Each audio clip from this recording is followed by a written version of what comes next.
Good morning students. आज हम स्पर्श बुक का पाठ 7 धर्म की आड़ शुरू करेंगे। इसके लेखक गणेश शंकर विद्यार्थी जी हैं। बच्चों, इस पाठ में विद्यार्थी जी ने हमें बताया है कि कुछ लोगों के इरादे अच्छे नहीं होते, इसलिए वे अपने इरादों को पूरा करने के लिए धर्म के नाम पर दूसरों को आपस में लड़वाना तक शुरू कर देती हैं। आइए इस पाठ को पढ़ते हैं और जानते हैं कि धर्म की आड़ लेकर लोग क्या क्या कर देते हैं।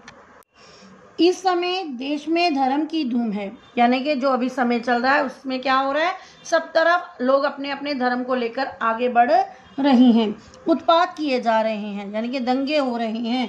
तो धर्म और ईमान के नाम पर और जिद की जाती है। तो धर्म और ईमान के नाम पर रसूआ और बुद्ध मियाँ धर्म और ईमान को जाने या ना जाने, परंतु उनके नाम पर उबल पड़ती हैं और जान लेने और जान देने के लिए तैयार हो जाती हैं। तो इस पाठ में लेखक बता रहा है कि आज जो समय चल रहा है उसमें लोग जो हैं अपने धर्म के लिए, धर्म के नाम पर एक दूसरे की जान लेने और जान देने के लिए जल्दी से तैयार हो जाती हैं। वो धर्म का मतलब जान नहीं पा रहे। देश के सभी शहरों का यही हाल है। उबल पड़ने वाले साधारण आदमी का इसमें केवल इतना ही दोष है कि वह कुछ भी नहीं समझता और बूझता, और दूसरे लोग उसे जिधर जोत देते हैं उधर ही जुट जाता है।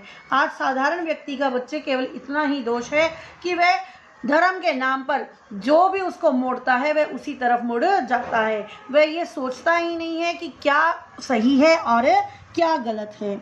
यथार्थ दोष है तो केवल कुछ चलते पुर्जे पढ़े लिखे लोगों का, जो मूर्ख लोगों की शक्तियों और उत्साह का दुरुपयोग इसलिए कर रहे हैं कि इस प्रकार जाहिलों के बल के आधार पर उनका नेतृत्व और बड़प्पन बना रहे। आज क्या हो रहा है हमारे देश में, जो पढ़े लिखे लोग हैं वो अनपढ़ लोगों का फायदा उठा रहे हैं, उन्हें धर्म के नाम पर एक दूसरे के खिलाफ खड़ा कर रहे हैं ताकि उनका जो नेतृत्व है, उनकी जो नेतागिरी है वो हमेशा बनी रहे। इसके लिए धर्म और ईमान की बुराइयों से काम लेना उन्हें सबसे सुगम मालूम पड़ता है। तो आज उन्हें क्या आसान लगता है कि हम किसी को भी धर्म के नाम पर भड़काकर अपना काम पूरा कर सकते हैं, और सुगम है भी। और ये सच में सबसे आसान काम है कि आज हम अपने देश में किसी को भी धर्म के नाम पर भड़काकर अपना मतलब पूरा कर सकते हैं। साधारण से साधारण आदमी के दिल में ये बात अच्छी तरह बैठी हुई है कि धर्म और ईमान की रक्षा के लिए प्राण तक दे देना वाज्य है। वाज्य मीन्स सही, कि आज हर इंसान के बच्चों मन में ये बात बैठ गई है कि हमें अपने धर्म की रक्षा के लिए अपनी जान दे देनी चाहिए। बेचारा साधारण आदमी जो है धर्म के तत्वों को क्या जाने, लकीर पीटते रहना ही वह अपना धर्म समझता है। उसकी इस अवस्था से चालाक लोग इस समय बहुत बेजा फायदा उठा रहे हैं। बच्चे क्या हो रहे हैं, साधारण व्यक्ति को, जो उनके ऊपर बैठे चालाक लोग हैं, उनकी बातें समझ नहीं आ रही हैं। वो इस भोले भाले मनुष्य का फायदा उठा रहे हैं और उन्हें धर्म के नाम पर आपस में लड़वा रहे हैं। पाश्चात्य देशों में धनी लोगों की गरीब मजदूरों की झोंपड़ियों का मजाक उड़ाती हुई अटलिकाएं आकाश से बातें करती हैं। अटलिकाएं होता है छोटी छोटी झोंपड़ियां। गरीबों की कमाई से ही वे मोटे पड़ते हैं और उसी के बल से वे सदा इस बात का प्रयत्न करते हैं कि गरीब सदा चूसे जाते रहें। ये भयंकर अवस्था है। इसके कारण साम्यवाद, बोल्शेविज्म आदि का जन्म हुआ। तो जब से बेटा पाश्चात्य देशों में, जब से बाहरले मुल्कों से, जब से हमारे देश में अंग्रेज़ों ने भी आए, तब से ही क्या चला आ रहा है कि गरीब बेचारे को कुछ समझ नहीं आता। वो तो केवल इन नेता लोगों के कहने पर धर्म के नाम पर लड़ना शुरू कर देता है। उसे उसकी बड़ी बड़ी बातें समझ में नहीं आती, और जो ऊपरी वर्ग है वो हमेशा इनका खून चूसते रहते हैं, धर्म के नाम पर इनको लड़वाते रहते हैं। हमारे देश में इस समय धनपतियों का इतना जोर नहीं है। यहाँ धर्म के नाम पर कुछ इने गिने आदमी अपने ही स्वार्थों की सिद्धि के लिए करोड़ों आदमियों की शक्ति का दुरुपयोग किया करती हैं। गरीबों का धनाढ़ियों द्वारा चूसा जाना इतना बुरा नहीं है जितना बुरा ये है कि वहाँ है धन की मार और यहाँ है बुद्धि पर मार। बच्चे क्या हो रहा है, आज हमारे देश में धनी लोग गरीबों का खून चूस रहे हैं, लेकिन जो हीन लोग हैं, जो बुरे लोग हैं, वो अपने स्वार्थों को पूरा करने के लिए लोगों की बुद्धि खराब कर रहे हैं। उनकी बुद्धि को धर्म के साथ जोड़कर आपस में लड़ाई झगड़ा करवा रही हैं। वहाँ धन दिखाकर करोड़ों को वश में किया जाता है। धनी लोग क्या करती हैं, गरीबों को धन दिखाकर अपने वश में करती हैं और फिर मनमाना धन पैदा करने के लिए उन्हें जोत देती हैं। लेकिन यहाँ है बुद्धि पर पर्दा, यहाँ है बुद्धि पर पर्दा डालकर पहले ईश्वर और आत्मा का स्थान अपने लिए लेना। लोग क्या कर रही हैं, जो हीन लोग हैं, लोगों को धर्म के लिए, धर्म के नाम पर लड़वाने के लिए क्या कर रही हैं, अपने आप को ईश्वर और आत्मा का स्थान देती हैं और फिर धर्म, ईमान, ईश्वर और आत्मा के नाम पर अपने स्वार्थों को पूरा करने के लिए लोगों को लड़ाना और भिड़ाना शुरू कर देती हैं। मूर्ख बेचारे लोग धर्म की दुहाइयां देते और दिन दिन चिल्लाते हैं, अपने प्राणों की बाजियां खेलते और थोड़े से अनियंत्रित और धूर्त आदमियों का आसन ऊंचा करते और उनका बल बढ़ाती हैं। अब जो मूर्ख लोग हैं वो क्या कर रही हैं, उनके पीछे लगकर धर्म की दुहाइयां देती हैं और अपने अपने धर्म को ऊंचा बताने में लग जाती हैं। इससे क्या होता है बच्चे, कि जो पापी लोग हैं, जो इनको भड़का रही हैं, पापी जो लोग हैं, उनका आसन ऊंचा हो जाता है, उनको और ज़्यादा शक्ति मिलनी शुरू हो जाती है। धर्म और ईमान के नाम पर किए जाने वाले इस भीषण व्यापार को रोकने के लिए साहस और दृढ़ता के साथ उद्योग होना चाहिए। जब तक ऐसा नहीं होगा तब तक भारतवर्ष में नित्य प्रति यानी कि प्रतिदिन बढ़ते जाने वाले झगड़े कभी भी कम नहीं होंगे। जब तक बेटा कोई भी अपने अपने धर्म को लेकर लड़ने से पीछे नहीं हटेगा, तब तक क्या होगा, हमारे देश में ये लड़ाई झगड़े बढ़ते ही रहेंगे। धर्म की उपासना के मार्ग में कोई रुकावट ना हो। जिसका मन जिस प्रकार चाहे उसी प्रकार धर्म की भावना को अपने मन में जगावे। क्या होना चाहिए कि कोई भी धर्म की उपासना होता है पूजा करने में कोई भी रुकावट किसी में नहीं आनी चाहिए। जो जिस भी धर्म को मानना चाहता है उसे उस धर्म को मानने देना चाहिए। धर्म और ईमान मन का सौदा हो, ईश्वर और आत्मा के बीच का संबंध हो, आत्मा को शुद्ध करने और ऊंचे उठने का साधन हो। धर्म कैसा होना चाहिए, ईमान से अच्छा होना चाहिए, जिसमें हम मन से ईश्वर के साथ जुड़ें, उसमें जिससे हमारी आत्मा क्या हो जाए, शुद्ध हो जाए। ऐसा धर्म होना चाहिए। वह किसी दिशा में भी हो, वह किसी दूसरे व्यक्ति की स्वाधीनता को छीनने या कुचलने का साधन ना बने। धर्म ऐसा हो जो दूसरों की स्वाधीनता को कभी भी ना छीने। आपका मन चाहे उस तरह का धर्म आप मान सकें और दूसरों का मन चाहे उस प्रकार का धर्म वह माने। दो भिन्न धर्मों को मानने वालों के टकरा जाने के लिए कोई भी स्थान आपके धर्म में नहीं होना चाहिए। यदि किसी धर्म के मानने वाले कहीं जबरदस्ती टांग अड़ाते हों तो उनका इस प्रकार का कार्य देश की स्वाधीनता के विरुद्ध समझा जाना चाहिए।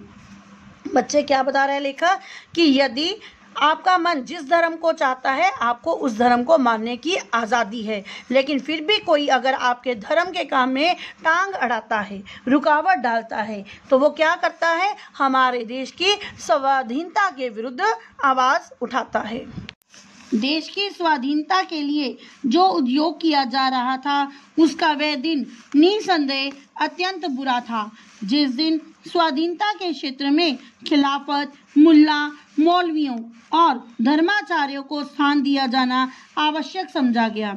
इस प्रकार से उस दिन हमने स्वाधीनता के क्षेत्र में एक कदम पीछे हटकर रखा था। अपने उसी पाप का फल आज हमें भोगना पड़ रहा है। देश को स्वाधीनता के संग्राम ही ने मौलाना अब्दुल बारी और शंकराचार्य को देश के सामने दूसरे रूप में पेश किया, उन्हें अपने शक्तिशाली बना दिया और हमारे इस काम का फल ये हुआ कि इस समय हमारे हाथों से ही बढ़ाई इनकी और इनके से लोगों की शक्तियां हमारे जड़ उखाड़ने और देश में मजहबी पागलपन, प्रपंच और उत्पाद का राज्य स्थापित कर रही हैं। बच्चे, हम लोगों ने क्या किया, लेखक बताना चाहता है कि हम लोगों ने खुद ही इन जैसे लोगों के साथ मिलकर धर्म के नाम पर हम लोग रास्ता भटक गए और इनके दिखाए हुए रास्ते पर चलकर हम धर्म से बहुत पीछे हट गई। तो हमें ऐसा नहीं करना चाहिए। महात्मा गांधी धर्म को सर्वत्र स्थान देती हैं। वे एक पग भी धर्म के बिना चलने के लिए तैयार नहीं हैं, परंतु उनकी बात ले उड़ने के पहले प्रत्येक आदमी का कर्तव्य ये है कि वह भली भांति समझ ले कि महात्मा जी के धर्म का स्वरूप क्या है, यानी कि वह धर्म किसको कहती हैं। धर्म से महात्मा जी का मतलब धर्म ऊंचे और उद्धार तत्वों का ही हुआ करता है। उनके मानने से किसे ऐतराज हो सकता है। महात्मा गांधी जी बच्चे धर्म किसको कहते थे कि जो ऊंचे विचारों वाले हैं, जो उद्धार तत्वों के हैं, जो दूसरों का भला करते हैं, वही अच्छा धर्म है। और ऐसे धर्म से बच्चों किसी को भी कोई ऐतराज नहीं हो सकता। अंजान देने, शंख बजाने, नाक दाबने और नमाज पढ़ने का नाम धर्म नहीं है। बच्चे, चाहे आप दिन में 2 बार नमाज पढ़ो, मंदिर जाओ, वहाँ जाकर शंख बजाओ, कोई भी पाठ पूजा करो, लेकिन जब तक आप दूसरों का बुरा सोचते हैं, आप धर्म के नाम पर नहीं चल रहे। शुद्ध आचरण और सदाचार ही धर्म के स्पष्ट चिन्ह हैं। अच्छा धर्म कौन सा है? जो हमें शुद्ध आचरण सिखाता है और सदाचार यानी कि अच्छे विचार से जीने के लिए प्रेरित करता है। 2 घंटे तक बैठकर पूजा कीजिए और 5 वक्ता नमाज भी अदा कीजिए, परंतु ईश्वर को इस प्रकार रिश्वत के दे चुकने के पश्चात यदि आप अपने आप को दिन भर बेईमानी करने और दूसरों को तकलीफ पहुंचाने के लिए आज़ाद समझते हैं, तो इस धर्म को अब आगे आने वाला समय कदापि टिकने नहीं देगा। बच्चे, चाहे आप सुबह उठकर मंदिर जाते हो, नमाज पढ़ते हो, अपने धर्म के लिए समय निकालते हो, लेकिन उसके बाद आप पूरा दिन बेईमानी करते हो, पाप करते हो, तो ऐसा धर्म कोई स्थायी नहीं रहेगा। आने वाले समय में कोई भी इस धर्म को मानने के लिए तैयार नहीं होगा। अब तो आपको पूजा पाठ न देखा जाएगा, आपकी भल मानस की कसौटी केवल आपका आचरण होगी। आज क्या है बच्चे, लोग उजागर हो गए हैं, उनको पता चला गया है। तो यदि आपका भला मानस, जो आपके मन की अच्छाई है, केवल आज लोग उसी से आपको पहचानेंगे। सबके कल्याण की दृष्टि से आपको अपने आचरण को सुधारना पड़ेगा, और यदि आप अपने आचरण को नहीं सुधारेंगे तो नमाज और रोजे, पूजा और गायत्री पाठ आपको देश के अन्य लोगों की आज़ादी को रोंदने और देश भर में उत्पातों का कीचड़ उछालने के लिए आज़ाद ना छोड़ सकेगी। तो बच्चे, चाहे आप दिन भर कितना भी पाठ पूजा कर लो, यदि आपका आचरण अच्छा नहीं है, आचरण यानी कि यदि आपका चरित्र अच्छा नहीं है, आप दिन भर बुरे कार्यों में लगे रहते हो, तो ये धर्म आपका कभी भी स्वीकार नहीं किया जाएगा। ऐसे धार्मिक और दीनदार आदमियों से तो वे लामजहब, जिनका कोई मजहब नहीं है, और नास्तिक आदमी कहीं अधिक अच्छे और ऊंचे हैं जिनका आचरण अच्छा है। बच्चे, यहाँ लेखक बताता है कि उन धर्मी लोगों से तो वो अधर्मी लोग अच्छे हैं जिनका आचरण अच्छा है, जो दूसरों के दुख सुख का ख्याल रखते हैं और जो मूर्खों को किसी स्वार्थ सिद्धि के लिए उकसाना बहुत बुरा समझते हैं। ईश्वर इन नास्तिकों और लामजहब लोगों को अधिक प्यार करेगा, और वह अपने पवित्र नाम पर अपवित्र काम करने वालों से यही कहना पसंद करेगा, मुझे मानो या ना मानो, तुम्हारे मानने से ही मेरा ईश्वर तत्व कायम नहीं रहेगा। दया करके मनुष्य तत्व को मानो, पशु बनना छोड़ो और आदमी बनो। तो बच्चों, इस पाठ से हमें क्या शिक्षा मिलती है? इस पाठ में लेखक हमें केवल यही बात बताना चाहता है कि हमें धर्म के नाम पर आपस में लड़ाई झगड़ा नहीं करना चाहिए। यदि हम दिन सुबह उठकर मंदिर जाते हैं, मस्जिद जाते हैं, नमाज पढ़ते हैं, मंदिरों में जाकर पूजा पाठ करती हैं, लेकिन उसके बाद पूरा दिन अपना समय बेईमानी करने में निकाल देते हैं, तो हमारा वो किया गया पूजा पाठ सब व्यर्थ है। तो लेखक कहता है कि ईश्वर भी ये हमें संदेश देते हैं कि उन धर्मी लोगों से वो अधर्मी लोग ज़्यादा अच्छे हैं, जो चाहे मांस खाते हैं लेकिन वो किसी का बुरा नहीं करते। वो हमेशा दूसरों के भला करने में लगे रहते हैं। तो हमें केवल धर्म के नाम पर लड़ना नहीं चाहिए। असली धर्म क्या है? दूसरे के काम आना। उस परमात्मा को पाने का केवल एक ही रास्ता है कि हमें हमेशा दूसरों की मदद करनी चाहिए। धर्म के नाम पर कोई भी लड़ाई झगड़ा नहीं करना चाहिए। धन्यवाद बच्चों।